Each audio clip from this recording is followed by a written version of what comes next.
Welcome to Pennsylvania Newsmakers, and as always, thanks for watching. Well, there's been a huge recommendation by the RAND Corporation to change the nature and the function of Pennsylvania's public higher education institutions. But first, our special interview with Paul Mango. If you don't know it, and I'm sure you do, he's a Republican candidate for governor. We'll get to that. This is Pennsylvania Newsmakers, a fast-paced, unrehearsed weekly discussion with and about the leaders who shape your world. And now, here's your host, Terry Madonna. Welcome back to the program. Well, we've invited all three Republican candidates for governor. We've had two of the candidates on. The third one, Paul Mango, is sitting across from me right now. We're going to chat in a bit. As I like to say, the governor of the Commonwealth of Pennsylvania, regardless of party, has a standing invitation to appear. So if you win the election, you got a standing invitation to it. Thank you, Terry. I'll be back. I'll be back. As do both U.S. senators, by the way. It's just the way we've done it over, I'm going to say this, about 25 years we've been on the air. All right. Paul Mango, let me introduce him. He was first of all, he went to West Point. He's a graduate of the Harvard Business School. Was in the 82nd Airborne Division. If you watched his commercials, you know that he's a strong military background. And then for almost 30 years, he was in the healthcare. He did healthcare work with McKinsey Company, but we're not going to talk about any of that. Okay. We're going to talk about the campaign. All right. Yeah. Here's what I've done. Minute and a half. Why should the voters of the state of Pennsylvania vote for you? Well, for two or three reasons that I think are very important. One is I've had a very unusual kind of background in terms of leadership training, leadership development. I've gone to the most respected leadership development institution in the world, known as West Point. Had the opportunity to lead soldiers, as you mentioned, in the 82nd Airborne Division. And then I've had some unique business experiences. Trained at the Harvard Business School. And then, as you said, spent a very long time with McKinsey and Company. And my role there was to work with large multi-billion-dollar organizations and bring positive change to them. That was really the role. Organizations that had lost their way with customers, organizations that were too culturally restricted to change. So I view myself as a change leader of very high character, and I believe Harrisburg needs that right now in many, many ways. So kind of an unprecedented set of experiences. This was a very personal decision on your part. Very personal. I mean, you know, you weren't. Well, some people get urged by the political. You got to run. You got to run. You got to run. Yeah. But in your case, it was a very individual and personal decision. Correct? Well, there was a lot of people who were encouraging me to run. You know, I had been involved for many years in supporting a number of our Republican senators around the country. A lot of them veterans, people like Tom Cotton, who has endorsed me, Joni Ernst, Todd Young. Good veterans who decided they were going to be public servants again. And, you know, they started asking me if I'd be interested in running, first of all, for Bob Casey's seat, by the way. Yeah. And when I probed a little bit about what does a freshman senator in Washington, D.C. get compared to being a governor, you mean? They were unfulfilling answers, let's put it that way, Terry. So I actually went out and talked to 7 or 8 governors, people I had known, former McKinsey folks like Bobby Jindal. Or Charlie Baker, who was a healthcare executive. Now, all the stuff that I've heard, I didn't know that. Maybe you said that before, and I just mixed it. All right, let's look. Let's move on. There are certainly a huge number of issues that come before the governor's office, and the voters have told us in poll after poll about the issues they care about. So let's start in general, and I don't want people's eyes to glaze over, but we've got to talk about the budget. That's your. Of all the jobs that you have, one of the principal jobs is to propose a budget for the next fiscal year for the Commonwealth. What's your parameters? What is your overall thinking about the budget? And as you know, Governor Wolf has let 3 budgets, I think, become law without his signature. There's been huge controversies between himself and the Republican control. Give us, generally lay out your, what are the most important elements in a budget for you? Well, number one, and no one is talking about this in Harrisburg, and I think after the primary. They'll talk about it. Well, I'm just saying that what we haven't heard is the growth agenda for the Commonwealth of Pennsylvania.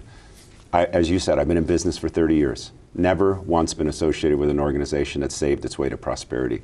We have to get the economy growing. And the frustrating part of it, Terry, is that we have everything we need in Pennsylvania to have a very strong growth economy, unlimited energy resources, agriculture that's second to none, technology coming out of our universities, proximity to the best commercial markets in the world. So that's a long-term issue. We can't ignite the economy in one day or in 30 days.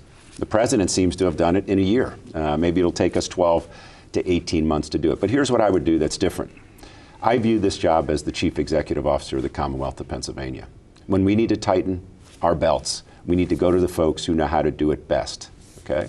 And I asked, I've had 20 county commissioners endorse me, and I asked them all, when was the last time Governor Wolf assembled you all as the chief executives of your local counties, that's what they are, and asked you what the priorities of the people of Pennsylvania are and what trade-offs they're willing to make? You know how many times he's assembled the county commissioners? I know it. Zero. I knew you were going to say Not that. even once. So in January of 2019, I will sit down with county commissioners, both Democrats and Republicans. I'm going to say, guys, ladies and gentlemen, we're short $2 billion.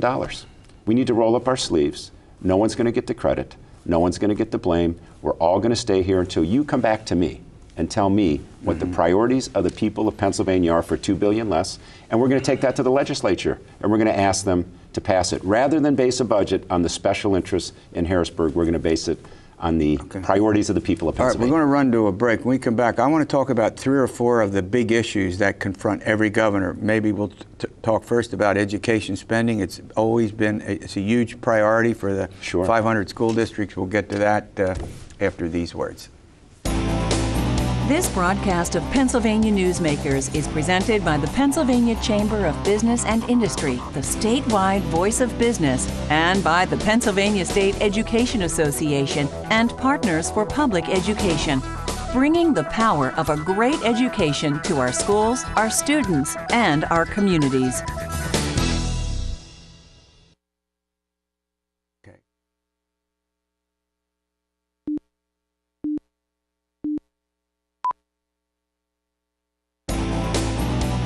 This broadcast of Pennsylvania Newsmakers is brought to you by the Pennsylvania Highway Information Association, the go-to source to learn about transportation projects and issues. Please visit pahighwayinfo.org. And by the Pennsylvania Manufacturers Association. Business in Pennsylvania is our business. Welcome back to the program. I'm talking with Paul Mango. He's one of the Republican candidates for governor. There are 3 of them. We've had 2 of them on. We now have had all 3 on with the appearance of Paul Mango. All right, let's talk about education. As you know, during the Corbett years, the folks in the education community, I'm not just talking about the unions, but I'm talking about the people who ran the schools. You know, the school board directors and other folks complained bitterly about the lack of funding.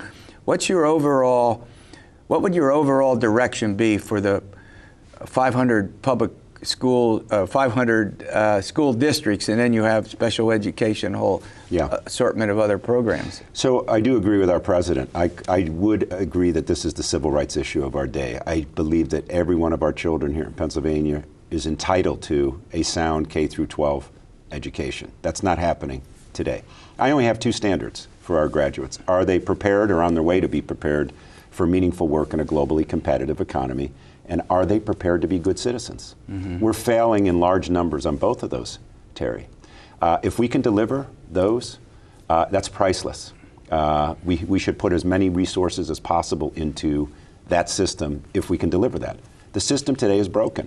I am not willing to throw more money into a broken system until we figure out how to fix it. And we have some what's proposals. The biggest problem?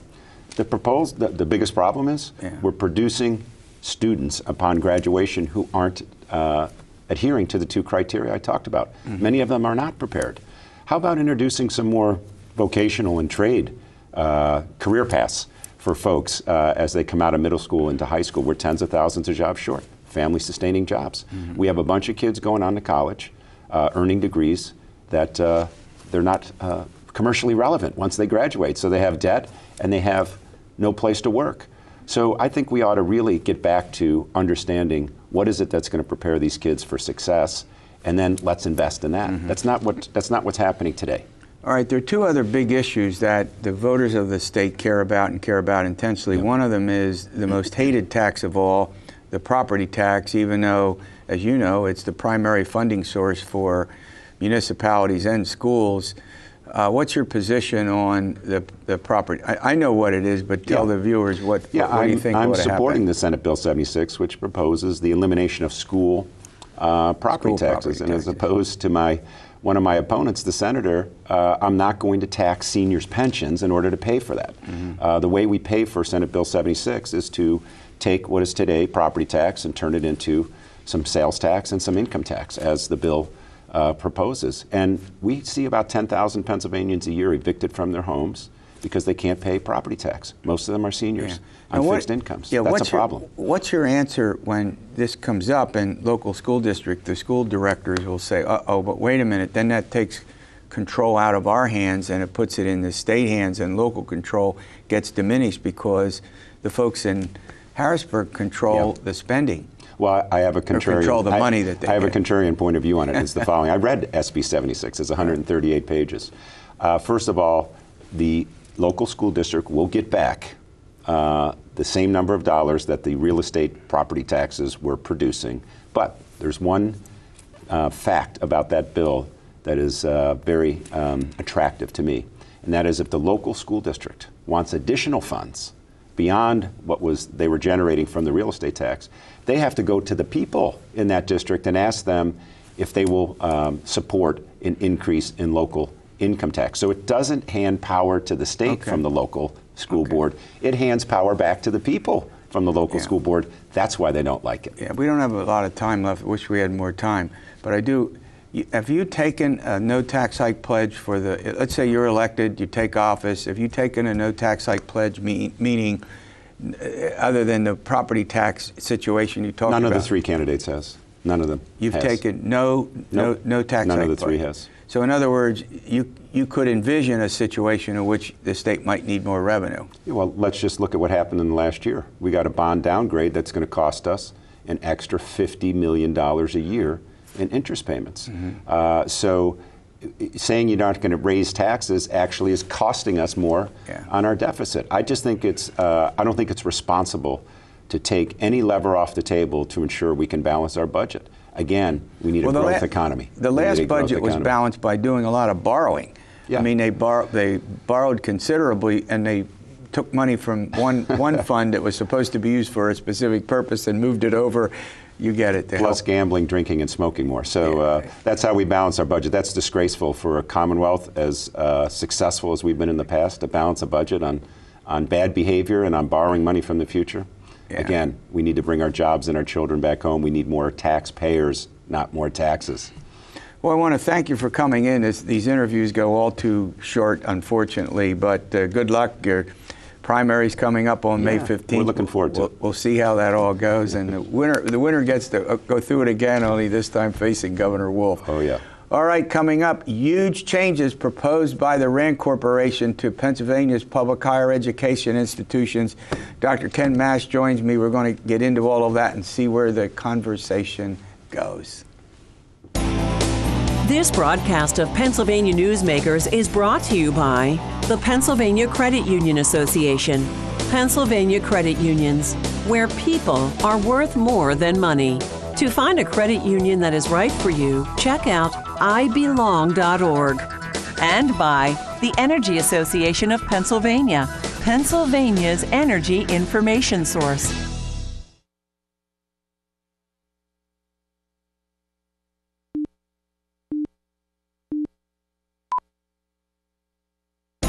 This broadcast of Pennsylvania Newsmakers is brought to you by the Association of Pennsylvania State College and University Faculties, representing the faculty and coaches who are devoted to providing quality public higher education for Pennsylvania's college students.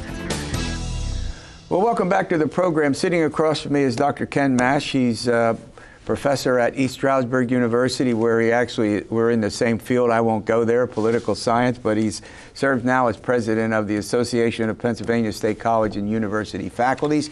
They represent the professors at the 14 publicly owned universities, and as you watch this program, you have one very close to you where thousands and thousands of students in your area attend. Did I get that right? Yeah, absolutely. Doctor, did I get that right? You did. All right, look, there isn't any doubt that there's been a debate over the funding And by one estimate, the spending cuts have left the public colleges with something like 25% decline in state funding per student. We've been through this over the last, 6 years at least. And now there was a study done at the behest of a Senate committee, state Senate committee by the Rand Corporation that proposes, we don't have to get into all of them, 5 pretty big changes for the public higher education institutions. Talk about a couple of them. What's your big takeaway? Well, first of all, I want to get into the fact of why do we have the study from Rand. The state system itself conducted a study, paid an outside consultant, said that we don't want to, we're not trying to influence you. You can come up with whatever recommendations you like. And they did make several recommendations for the system, which they're starting to enact too. Okay. Some legislators were not happy with that. I think that they wanted a study that would say close universities, merge them. Yeah, we've heard that. Get rid of them. And so they reached out, and Rand did this study. The overall cost between these two studies is about $700,000. And so there were 2 specific studies done? Yes, 2 different studies that were done. Was the Rand study done by the state system or by the Senate committee? The Rand study was done by the Senate committee. That's what I thought. The Senate committee was not happy with the study that was done by NCHAMS, which is another organization. We're going to get overwhelmed let's have here, another right? one. So, the first study, about $400,000 plus it cost. This Rand study, the legislature then spent $200,000 on that study, and I can't help but think how many students could have went to college for free. I mean, for $600,000. Absolutely, 6 or 7. So what's the big? Let's talk about the Rand, because that's gotten a lot of press. So what have they recommended? Well, they've, as you said, had various recommendations, from changing the governance structure to try and take politics out of the system. I'm a political scientist. I have my doubts about whether you'd ever get politics out of the system. But then they went on and they made some recommendations about, some of our universities becoming state-related, or they becoming, part of Penn State, Pitt, or Temple. Just to clarify, now we're talking about institutions. I'll name his first: East Stroudsburg, my former university, Millersville University, Westchester, Cheney, Clarion. I won't go through all 14. Edinburgh, California State University. We're talking about those 14 universities. So the recommendations, one of the recommendations would be to take those universities and put them where? Well, put them into Penn State, make them part of the Penn State system, or make them part of the University of Pittsburgh system, or part of Temple as well. And, their recommendation to do that, they suggested doing that, and they based it on data that they had collected and they interpreted. But at the hearing that took place about it, Senator Dinniman went after them and asked them questions like, what are you comparing here and what are the faults? And they had a real trouble explaining why it would make more sense to go to Penn State, Pitt, or Temple, because the campuses that they have, which are more comparable to our campuses, are all over the place. Are all over the place, but their graduation rates aren't really better. Their expenses are higher. I get it. But if you compare it to the entire Penn State system, which includes main campus, yes, we don't look as good compared to that. But when you look at just the Commonwealth campus. All right, we're going to run to a break. There are 2 or 3 other ideas, I think, that are worth talking about. And then the big question is, does this go anywhere? I mean, does anything actually happen? And we'll do that after these words. This broadcast of Pennsylvania Newsmakers is brought to you by the Pennsylvania Medical Society. Inspired physicians committed to the good health of Pennsylvanians and the advancement of the practice of medicine. And by the Pennsylvania Healthcare Association, the future of long-term care.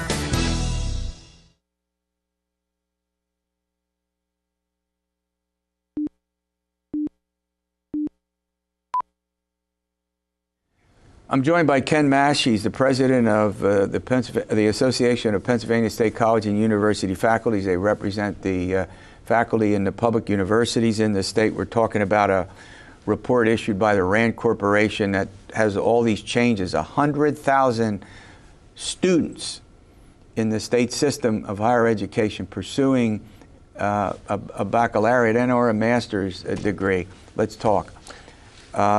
The Rand Commission, we talked about one. What's another one of their proposals? Well, they also suggested, like I said, that maybe one of our universities or 2 or 3 become state-related universities. And like Penn State, Pitt, and Temple. Like Penn State, Pitt, Temple, and Lincoln. But, you know, the whole thing was that Rand identified 2 problems that we're facing, the major outside forces that we're facing. One of those is the funding question. You raised that earlier on. If you adjust for inflation, we're at historical lows as far as the state's allocation.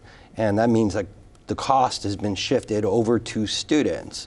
Right. And they mentioned that, and they mentioned the demographics and the declining number of high school graduates in the Commonwealth, but then none of their recommendations actually address deal with those costs, problems. Right. And they don't address the fact that, you know, Pennsylvania was ranked 50th in higher education by U.S. News and World Report. Right. Pennsylvania is 47th when it comes to per capita funding for public higher education. And in fact, they showed the graph that we've all seen 100 times, which shows that as state funding goes down, costs go up. It's not brain surgery, right. But you rarely, and you know, you've done research, you rarely see that kind of correlation occur where it just cuts across. You know, the question I have is, look, the public universities are literally the leading employer in many rural, small town, you know, parts of our state. What happens to the businesses and the services that get provided if these schools go away? Yeah, that's a great question, because we don't know what would happen to Mansfield, Pennsylvania, Clarion, Pennsylvania, California, PA, if the universities weren't there as a base. Look, but we're also, when you look at it, you have to see, you know, what does it look like as far as the number of adults with college degrees. And Pennsylvania ranks 40th out of the 50th states.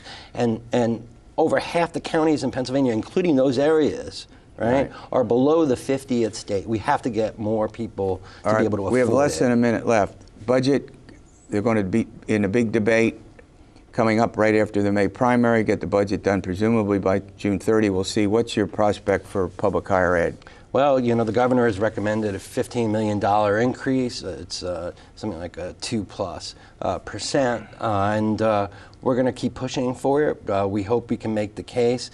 I think the big losers in all these scenarios is the students, because we need to be able to control the cost so that student debt goes up. Yeah, student debt goes up, the costs go up, people make decisions not to go to college at all. Yep. We have to make sure that students who meet the entry requirements are afforded the opportunity to be able to achieve. All right, you'll come in and keep us apprised of what's going on from time to time. All right, we'll see you next week for another edition of Pennsylvania Newsmakers, and as always, stay well.